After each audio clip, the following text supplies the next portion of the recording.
some winners and then we say, let's go. So come on, it's time to watch the show. We're talking hardball, Ken Griffey. Live on a beautiful, at least where I am, Wednesday afternoon. It is 2 p.m. Eastern. This is Betting Weekly Hardball. Some days are better than others. Yesterday, not the greatest game day for me. I think everything I picked was a loser.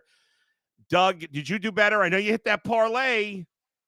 Yeah, plus 110 Yeah. same game parlay, so that's comforting. And Yes. just a bad beat, really. Not even Judge's 2-run shot, but the extra run to miss my first three under 2.5 in that Royals-Yanks game stunk. And then, who knew? Lucas Giolito turned into, I don't know, vintage Pedro Yeah. at Fenway. So that happens, and that's okay. Heck, we should have done the plus 1,400 on no team will score 4 runs. That's right. Yeah. And how about that Angels-A's game? Ended up being a great pitching matchup. I was dogging those pitchers. It was a weird day. Dylan Cease, we talked about, he hasn't been pitching well. He pitched great. So, That's baseball's baseball, hard to though. predict. Yeah. Yeah, and that's okay. And I always remember when I was working at ESPN, Tim Kirkshin, the great Tim Kirkshin, would say, tell stories how back when he was younger, not that he's still a very good basketball player, but he would play pickup, for exercise and stuff like that. And he would always joke that one of the guys in the pickup was a bookie. And he would say, "Oh, I love baseball. Nobody wins." And that was the That's big right. thing. And that's the crazy part. And I remember texting Albert the other day, and you and I had a good laugh about Monday night's A's Mariners, sorry, D-backs Mariners, and the Yeah. crazy comeback and cashing over 9 or 9.5. Yeah. And Albert just texted that night. He was just like, every day something crazy in baseball happens. And that's true. So It you really gotta does. roll with the punches, things like that. Obviously certain things, you can become predictable and you can lean into the chaos too. Leaning into variance is a good thing. Yeah, we had a crazy game, Blue Jays Cardinals last night. We'll get into all of it, but there's a lot of action going on right now as we speak. Let's give the scores quickly, and then we'll kind of dive into the games. The Pirates leading the Marlins 4-0. That game going to the sixth inning. It was a 1-0 game going to the bottom of the fifth, but the Pirates just scored 3 runs to make a 1-0 game a 4-0 game. Both starting pitchers are still in the game. Bailey Falter threw 5. 4 hits, a walk, no runs, and 3 Ks. So the Marlins have done nothing there. Philadelphia all over the Cubs, 4-0 in the bottom of the third. Philly scored 3 in the bottom of the first against Ben Brown. They tacked on 1 in the third, and they're still threatening for more with runners at the corners and 1 out in that game. Jesus Luzardo has struggled his last 2 starts. Through 3 innings, has struck out 7, 3 hits, with no runs allowed. Other games in progress. The Guardians break up the Guardians, who can't hit at all, but they're hitting today. They just put up a 4 spot in Cleveland, about 15 minutes from where I am, in the bottom of the third. And after getting shut out 1-0 yesterday, they lead the Reds 5-0 going to the fourth. Nick Lodolo's pitched really well, getting knocked around in that one. Logan Allen, 3 innings, 2 base runners, and 1 K. Carlos Santana hit his 8th home run of the year in that game. Just getting underway, the Brewers and the Braves and the Blue Jays and Cardinals, who had a 10-9 game last night. Let's start, Doug, with the 3 games that are in progress right now. We'll start with the Cubs and Phillies, with the Phillies up 4-0. This is the rubber game of that 3-game series. A game in progress already. Anything you like from here on out with the Phillies already up 4-0? They're tough reads. I'm kicking myself for not betting the Pirates. But as for this Phillies game, I didn't Yeah. really have an opinion going in anyway. In terms of right now, topics we've discussed in the past, right? So if the Cubs go to the bullpen, it's not going to be their best relief pitcher. So don't be afraid to lay 4.5 if you like the Phillies side and you like how their starter looks in these types of games. The starter's pitching well. Like you're not laying 4.5 before the game. You're laying 4.5 with a 4-run lead. So what you're saying is the rest of the game, they're going to outscore them by half a run. And in all likelihood, or if you have any chance of winning, the Phillies aren't going to bat in the bottom of the ninth. So you have to figure and offset that. That's why you're still laying a half, because of what I mentioned with the Cubs relievers that will come in eventually Right. and replace Brown. I think, this line will change because there's 2 on and 2 out. So if Brown can get out of it without any damage, we're going to have a different situation. But if you like what you're seeing and you think Brown can settle down, that's another way to look at it, right? Philly's Yeah. got 3 in the bottom of the first, and Luzardo is pitching strong as always. Then an under bet would be interesting. Now, so much depends on what happens in this half inning with 2 on and 2 out, like I said, but an under 8.5, something like that certainly makes a lot of sense. Yeah, and I did see real quick that the Cubs were plus 880 to win the game, and then the inning ended, and the line was close. With the inning ending, it went down to plus 650. Would you consider a half a unit? Can I talk you into the Cubs plus 650 with a half a unit? I understand the appeal and the allure, Yeah, and we see comebacks all the time. I but it's just don't so know if rare. this is the right time, right? With Mhm. Lusardo and the Phillies bats going cold, a lot's going to need to happen for the Cubs to come back. I'd rather fade, maybe a worse team with a lead or something like that. Now you're not going to get Mhm. plus 650, but I'm not laying minus 2,000 either. So, Right. but I don't think you need to get involved with the Cubbies. All right, and Marlins Pirates. The Marlins have gotten on the board. We're not gonna go plus 700 on the Marlins down 4-1 even against the Pirates. Right? We're gonna stay away from that. Right, but Yeah. that's an example of maybe I would get involved in the Marlins, even though they're terrible. It's still the Pirates, and I don't expect their bats to keep hitting.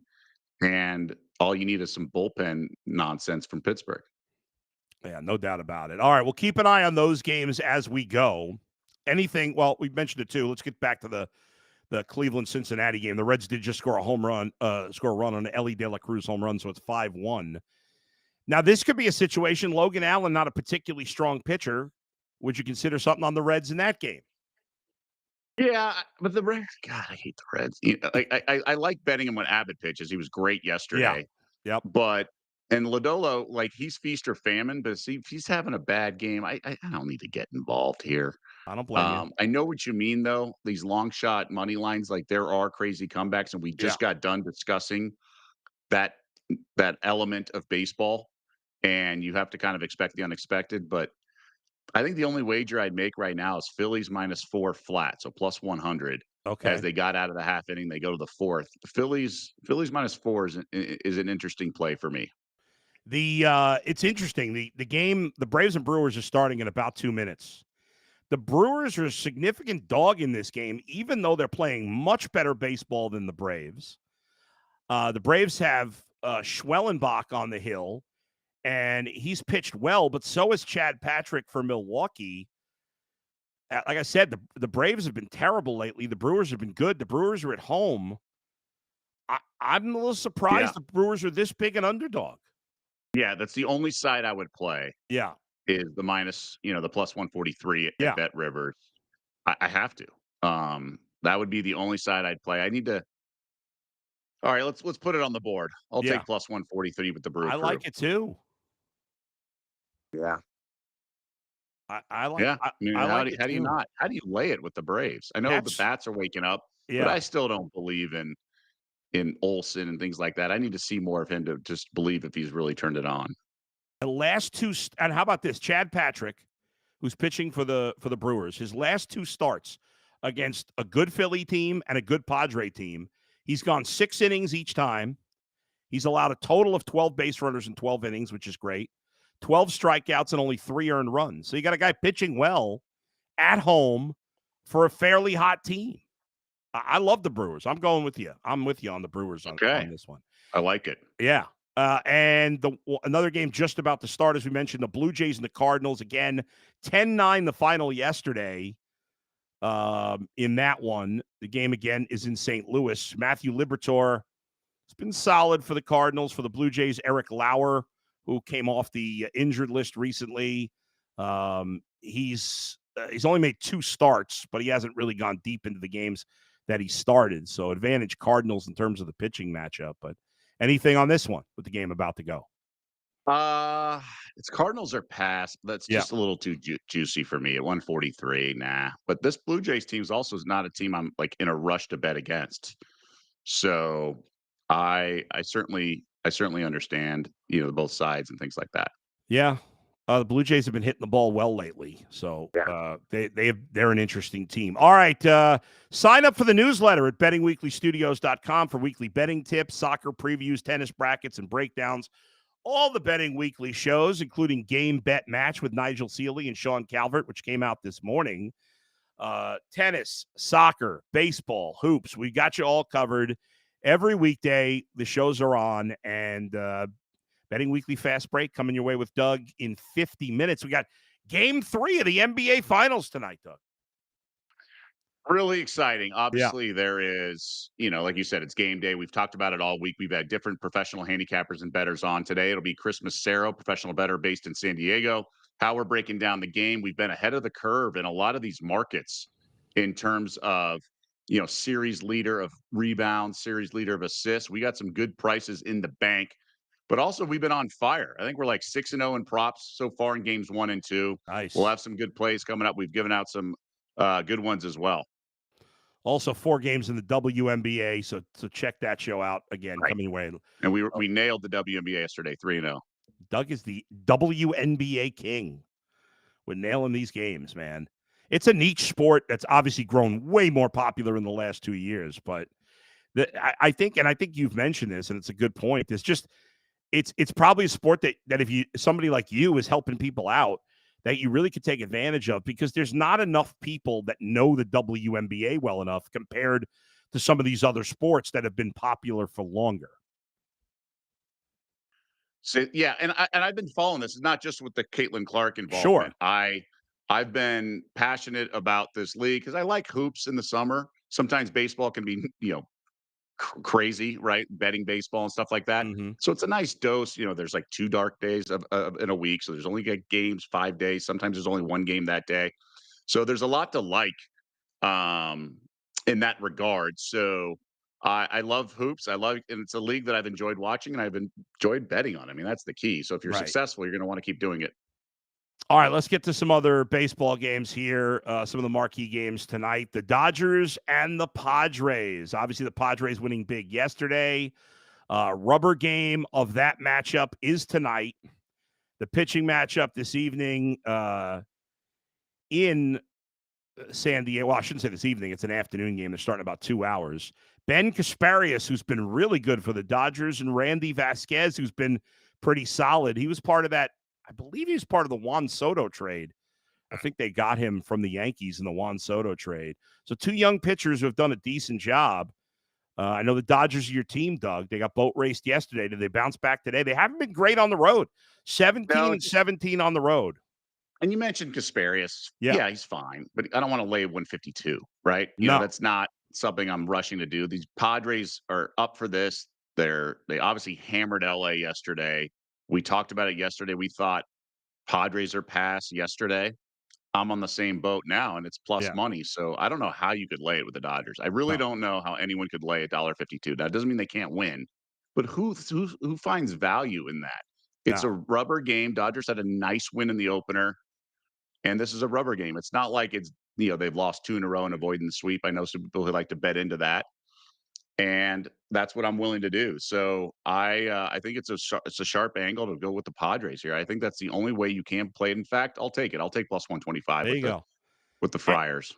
And as good as Kasparius has been, he's not a true starter. I mean, he's only going. He's only going to play a little bit. Yeah. So then it's a full bullpen game, and that gets really tricky. So I mean, I like the Padres. Definitely would not lay with the 152 with the Dodgers. You're right. I'm with you on this. I like the Padres in this game as well. All right, next game on the docket, the Tigers and the Orioles. Tigers and Orioles, this one, 6:35 Eastern time. Casey Mize is coming back for the Tigers. He missed some games, and then he came back off the injured list somewhat recently. And obviously, he's kind of much like Spencer Torkelson has put it all together this year. So is Casey Mize, who'd been a disappointment after being a very high draft pick. His last start, against the White Sox, he didn't go the full 5 innings, but he went 4 2/3, gave up 2 runs, a lot of base runners, so he wasn't great. But for the most part, he's been pretty solid. But he missed a couple of weeks with injury, but he's been back now for 3 starts. Zach Eflin for the Orioles, one of the many Orioles having a disappointing season. What are we thinking in this game? I do not understand how the Orioles are favored. Yeah, Why let me are the look at this Orioles one. minus a quarter here? I mean, is Eflin that Uh, good? no. It's a good Right. point. I mean, Eflin, I'll say this, his last 2 starts are really strong, but they were against the White Sox and the Mariners team that's been ice cold lately hitting. But overall, he's been at best mediocre this season. We know that the Orioles have been bad overall. I know they're at home. Um, Give me the but Tigers. yeah, I mean, the Orioles are 6 games under 500 at home. It's not like they've been great at home and just stunk on the road. They've been better overall. They had won 7 out of 8, but now they've dropped their last 2. I'm with you. The Tigers, if you had any doubts about the Tigers, I don't think anybody did, but or I don't know. I mean, they played great against the Cubs over the weekend, which was a challenge, and they won 2 out of 3 in that series. So I'm a believer in the Tigers right now. So I'm with you. I think you're on Okay. the money right now. So Yeah. all right, let's go to the next game. Let's see. We got the Yankees at the Royals. This was one I really fell on my face on this one here. I played a hunch with the Royals yesterday, and it blew up in my face. And I got to say, you were on the money. You thought Cameron might hit the wall in this start, and you were dead on, Doug. Good job out of you because he just fell off a cliff yesterday. The Yankees roughed him up. Big The dam shocker, was Aaron ready to Judge break. home run. You felt. Yeah, the dam was ready to break just because he got out of so many jams in the last game. Yeah, no doubt about it. That's okay. And It was that's a good okay. Doesn't mean call. he's a bad pitcher or anything like that. Yeah, no. I don't think he's a bad pitcher. He just you thought he might be about to have a bad day, and you were right. You had a good feel for this. Now, the Royals have a huge pitching edge tonight. Chris Bubich has been magnificent. This is one of the best stories in Major League Baseball. Is this guy? This guy has just been incredible. Now, his first 3 years in the big leagues, 2020, 2021, 2022, he was a starter. He was terrible. And then in 2023, he got hurt. He pitched just 3 games, got hurt. Last year, he spent the entire year in the bullpen, and he pitched well. He had a 2.67 ERA, but it was only 30 innings out of the pen. They move him back into the rotation. And again, he'd only made 3 starts since 2022. In 12 starts this year, he has a 1.43 ERA, a 1 whip. He's pitched 75 innings, has 79 Ks, and has allowed just 75 base runners, only 53 hits. I mean, he has been just crazy good going up against Clark Schmidt, who's probably been the Yankees' worst starter. Yeah. I think it's Royals or pass here. I think you have to. Again, the Yanks lineup certainly broke out the bats yesterday, but typically this is not one that scares me. So I'd have to err on the side of caution in that regard. All right. So this game is a 7:40 Eastern start. The Royals are plus 106 at home. Do the Yankees get a I think we've talked about this once before, but I apologize if we have, but do the Yankees get a little boost because they're the Yankees and people want to bet on them more because of their reputation? So that used to be the case for Yeah. sure. And same with the Cowboys, Lakers, Yeah, Cubs. right. Yeah. But now the sharp money in the market, the professional syndicates shape the market so much. Right. That's all odds makers care about. So Yeah. if a really sharp team or syndicate or whatever bets the Royals, they'll move. And they don't care. We see those pie charts so much, right? In betting, Right. they don't care if it's 97% on the Chiefs or 97% on the Yankees and 3% because they have enough bankroll to weather the storm of a public winning multiple times. Because what happens is it's like the Yeah. roulette wheel. It's why there's a table max. Okay. So if somebody who had $1 zillion, Jeff Bezos or whatever, Yeah. comes in and wants to bet 10 million on red, they won't take it because 10 million would skew their books too much if he won like 7 hands, 7 Sure. spins in a row. They'll take like probably 250, 500K on a table max in the high limit lounge. And so what happens is let's just use the numbers and things like that. Let's just say it's plus 110 for the house. Let's say, because red, you have the house gets black and green, right? Let's just call it plus 110. Hmm. So they're willing to take even or give even money on something that they think they have plus 110 on. That's why with point spreads and stuff like Right. that, they'll take plus 110. So Yeah. if the public's betting a 97% or whatever on the Chiefs, they don't care because the house is getting plus 110 on something where they think it's a 50-50 chance. Right. And so they're more worried when the sharps bet something because the sharps are telling them it's not a 50-50. Like the real number should be moved the other way. So they only move off the professional money. And therefore, in this case with the Yankees, if the sharps bet the Royals at plus 110, let's say, and they moved it to plus 104, and then the sharps or the respected bettors stop betting the Royals, then they think this is the true price. So Bet Rivers is saying, if you simulate this matchup with these pitchers 10,000 times, the true sort of break even pricing between the two teams is minus 125 plus 104.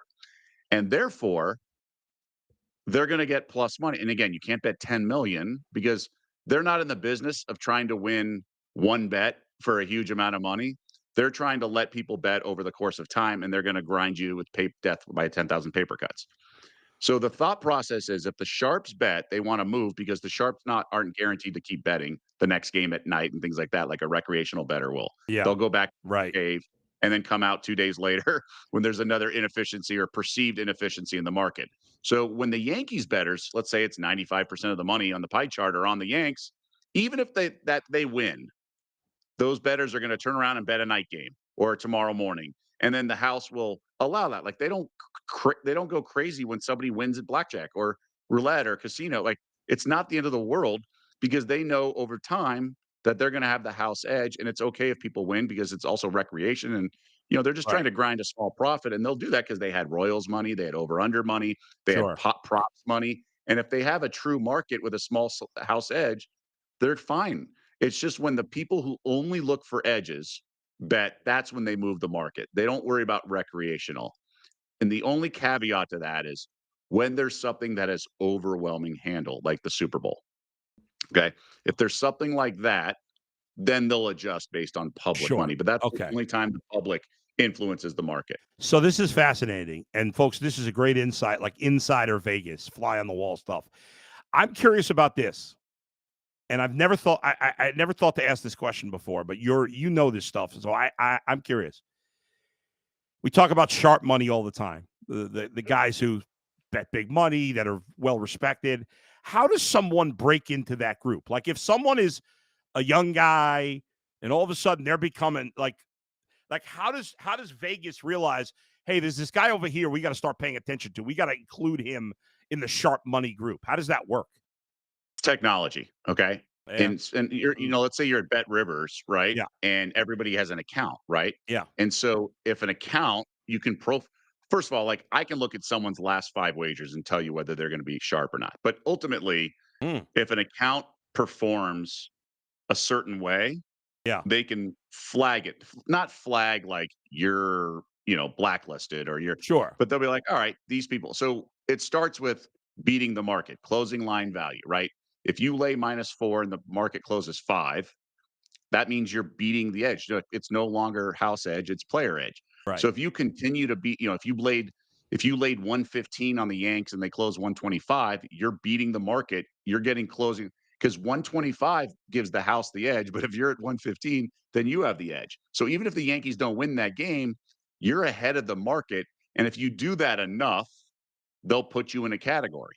Now, Right. that could be, hey, let's pay attention to this guy and let's move when he bets. It may not even be you're done betting here. Let's use this information to our advantage. I know one book here in town that has 7 categories for bettors, tiers. Huh. And so they'll react in this top level. Let's call it 7. I don't know if it's 1 or 7. Right. But let's say the 7, and then they kind of evaluate like, oh, this guy beats the closing number 50% of the time. So he's probably in Right. the middle of the pack, right?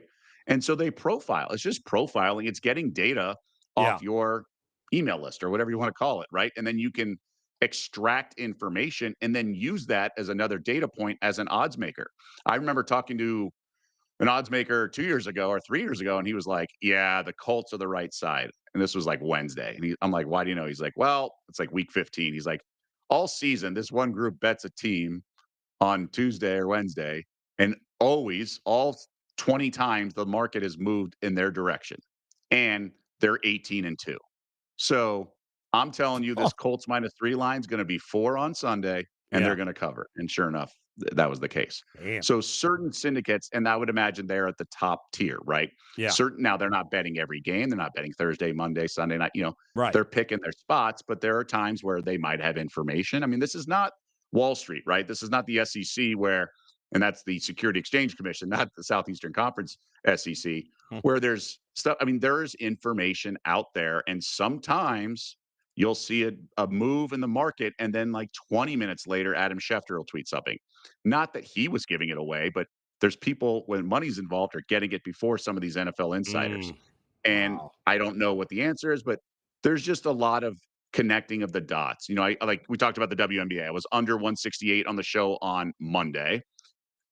By Monday night, it was 167. By Tuesday morning, it was 164. But I just anticipated one key player for the Liberty, their starting center, Finals MVP last year, was going to miss the game. She was in a boot, things like that. So I just beat the market on that, not knowing information. But sometimes, like an NFL quarterback or things like that, on a Friday, Hmm. there'll be information out there. So sometimes these groups that just have info. But that's the thing. It's all technology. They can profile bettors because even if you go to the counter in Vegas, if you bet like over $500, they need your player's card. You Yeah. can't fly under the radar anymore. So they're going to use technology, to level the playing field or use Yeah. that as just a data point. Man, that is fascinating. All right. Oh, Yeah. It's got high tech. yeah. We got a couple of YouTube chats from a fan here, Byron. He said, let's bring these. He said, Bubich 6Ks plus 114, ladder 7K at plus 225, 7Ks. Yeah, you see it right there. What do you think? You with him on this? I can't disagree. I can't disagree. Bubich has been fantastic. I don't think the Yankees are all of a sudden this like ridiculous lineup, things like that. Look, Judge is Judge. That goes without saying. Goldschmidt, and then some of these guys can get on and things like that. But I think the game got away from Kansas City last night. I expect Bubich to, respond as from a team effort. Obviously, he didn't pitch yesterday. So I think bounce back performance from KC, largely because of Bubich. And that's how it goes. So I like that. I like the latter. He's a feast or famine guy. I just, I got burned last night. I won my same game parlay, so that was nice at Right. over 5.5 strikeouts with Mackenzie Gore. But I did bet separately on my own later that night over 6.5, just a straight wager, and he of course lands 6. So Yeah. it's annoying. It's annoying when they're right around the numbers. But yeah, he could have a ladder sort of situation and really nail it. A couple of things I'll just throw out there. He has had 7 or more strikeouts in 4 of his last 5 starts. He's had 9 in 3 of his last 4. But something just to keep in mind, not necessarily going to continue, but the Royals have only scored a total of 6 runs in his last 4 starts.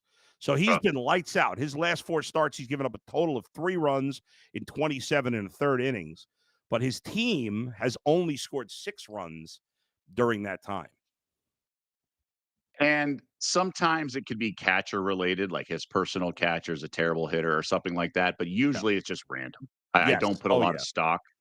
DeGrom won a Cy Young, and then Michael Wilbon that year was just going bananas on PTI. And he's like, the object is to win the game. It's like, yeah, Yeah. but he's not in charge of batting. No, that's But now we've come around. So, like, we know it's just a bad lineup at times. And maybe the young guy they called up gets things going. First time playing at home this week. Maybe just experience, but I don't think it's correlated, and I don't think it's predictive with Bupich in that regard that the offense is not going to score because of he's pitching. Doug, the Rockies doing Rocky things last night. They had a 5-2 lead in the top of the 9th. They had their closer, Zach Agnos, who had been pitching pretty well, one of the few bright spots on the team. He gave up 4 runs, got just 1 out, and the Giants won at 6-5, dropping the Rockies to 12-54 on the season. Now 42 games under 500. They're back in action. Same 2 teams tonight. The game is in Colorado. It's an 8:40 Eastern start. And here's your prize for blowing a game in the 9th inning. You got to face Robbie Ray today. Obviously, the Giants are a huge favorite in this game. Is there? Not really, but not really. Yeah, I guess I was just assuming minus 210. I mean, it's a Right. big favorite, but not. Yeah, huge is unfair. They probably should be even a bigger favorite. Well, that's sort of my question. I was going to Yeah, ask you, I mean, Freeland pitched great on the road in his last game. right. Do He you did. believe in him for this game? And I think that's the key. I mean, you mentioned Robbie Ray. I think that's the key here is that Freeland's been pitching okay of late. Yeah, Are you confident in his ability at home in that thin air to deliver against this Giants lineup? not at all. Me neither. He's I actually been. think the run line's a good bet. Yeah, his last 3 home starts against the Yankees, he gave up 8 runs, 4 earned, 12 base runners, and 4 2/3. Against the Tigers, 11 hits, 9 runs, 5 earned in 3 innings. Against the Reds, 4 1/3, 10 hits, 6 runs.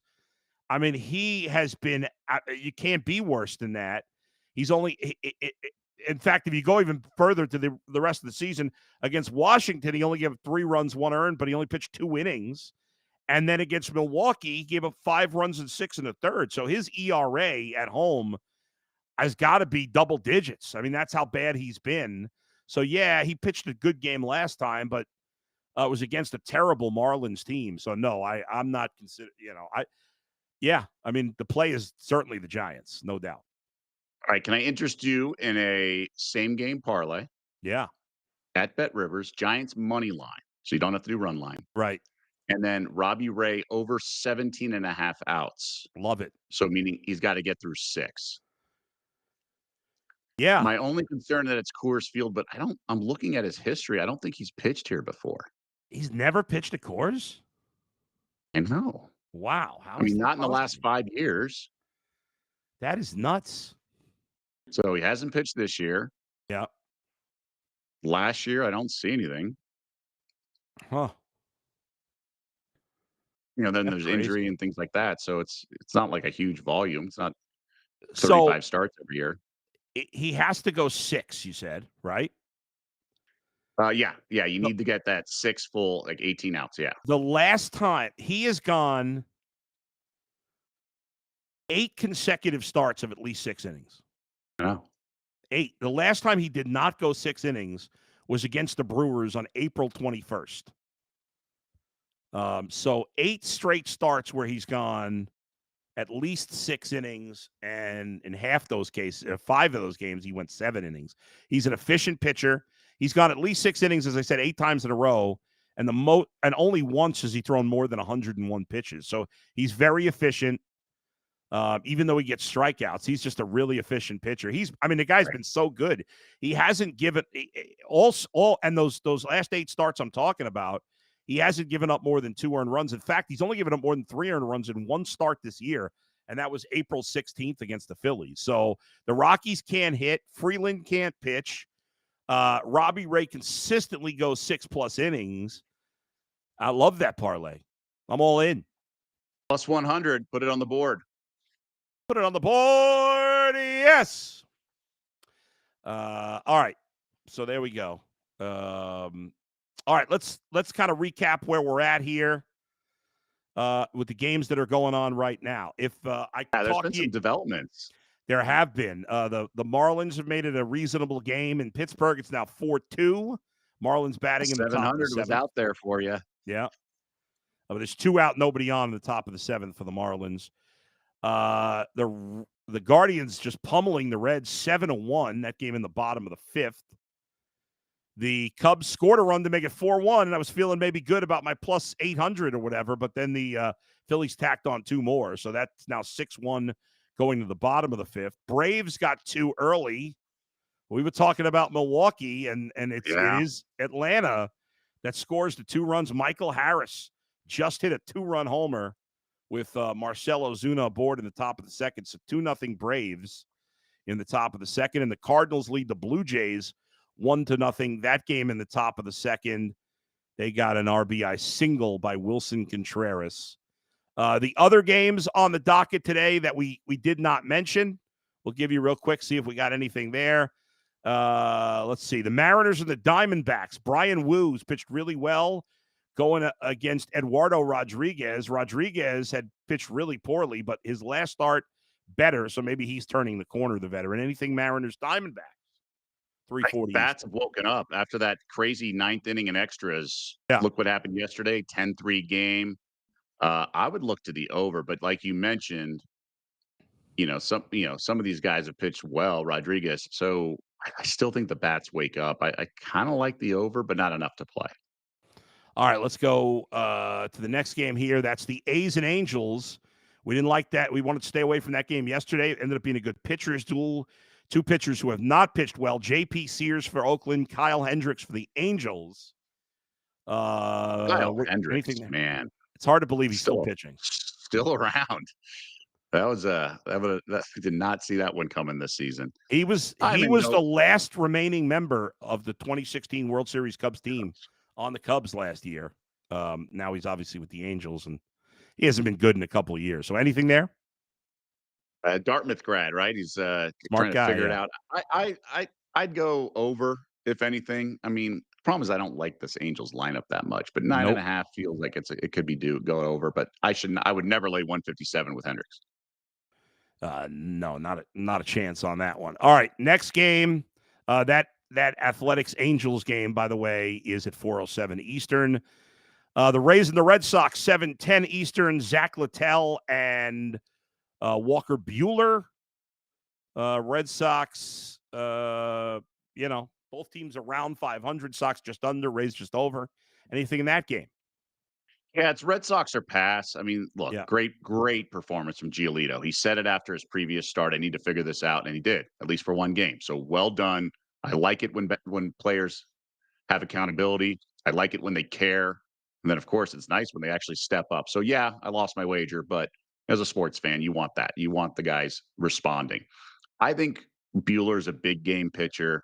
Obviously, he's not peak or vintage Buehler, but that would be the only side I would play. But this Rays team, we jinxed them, but we said they kind of, they don't have any great hitters, but they have a bunch of good hitters, and you can't name them, but they deliver. Of course, they did not deliver yesterday. Nope.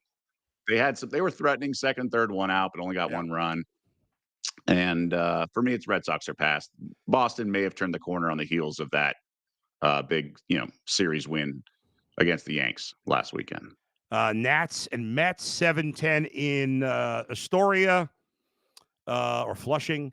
David Peterson on the hill for the Mets. He's pitched really well. His last 5 starts, he's given up 3 runs or less. And the Mets are great at home. Their home record is 25-7. Jake Irvin got off to a good start. He has struggled a little bit lately. Is it a Mets or pass situation here? Yeah, Mets run line kind of thing. Great comeback. I don't know why you pitched to the polar bear with 2 out and the tying run on. Yeah. I know you don't want to put the go-ahead run on, but it's also Pete Alonso. Why are you pitching to him with 2 outs? And then he delivered. So really puzzling in that regard. And a comeback thrilling win. I think the Mets could sort of ride the momentum from that comeback because the Nats are, not strong. Rangers Twins, 7:40 Eastern. Jack Leiter against David Festa. Anything there? I don't want to watch this game either. No, stay away. White Sox. Maybe Leiter, maybe Rangers, if anything. I could talk myself into Leiter here. White Sox Astros. Sean Burke against Ryan Gusto. By the way, yesterday, Shane Smith, another great start for the White Sox. Every team has to have an all-star. Could Shane Smith, a Rule 5 pick, be an all-star for the White Sox? Yes, and if it's a batter, who would it be then? Luis Roberts not having a particularly good season. Is there somebody we're not thinking of? Let me bring up the kid. He's probably not an all-star, but the kid they called up has done a really nice job. The infield, Chase Meadroth. Yeah, thank you. Yeah, so I think it has to be Smith, right? If they have to have an all-star, who's the Rockies all-star since we're on the topic? Could it be Hunter Goodman? Yeah, so the White Sox. Relievers? Their closer maybe? Yeah, I don't know. I don't think he's pitched enough at this point. I think Shane Smith is definitely the White Sox representative. Let me look at the Rockies here for a second. They have two hitters, I think, having a good season. I think one's Hunter Goodman. Let's see. Hunter Goodman, who's a catcher, has an 818 OPS, 10 homers, 37 ribbies, batting 282. That's a possibility. I think he's I'm trying to think about the other catchers in the National League, like who you'd put. Nobody else in their lineup. Jordan Beck's been okay. Tovar's okay, but he's hurt now. They have no pitchers. You know who their representative could be? They have a middle relief, a setup guy named Jake Bird, who's pitched 38 innings out of the pen, and he's only given up 6 runs. He has 50 strikeouts in 38 innings, a 1.41 ERA. So I guess it could be him or Hunter Goodman. I think it's Shane Smith, no doubt, for the White Sox. Meidroth would be is it Meidroth, Alex? I can't remember how to pronounce his name. So the question is, can they build on the momentum and win today? I say no. It's still the White Sox. I will say I was scared of the bats of the Astros, but sure enough, they went silent, at least against Smith. Yeah. I think they still heat up. But I don't want to back Augusto, especially at that price of minus 180. No. So it's a pass. All right, Betting Weekly fast break coming your way in 19 minutes. Everybody check that out.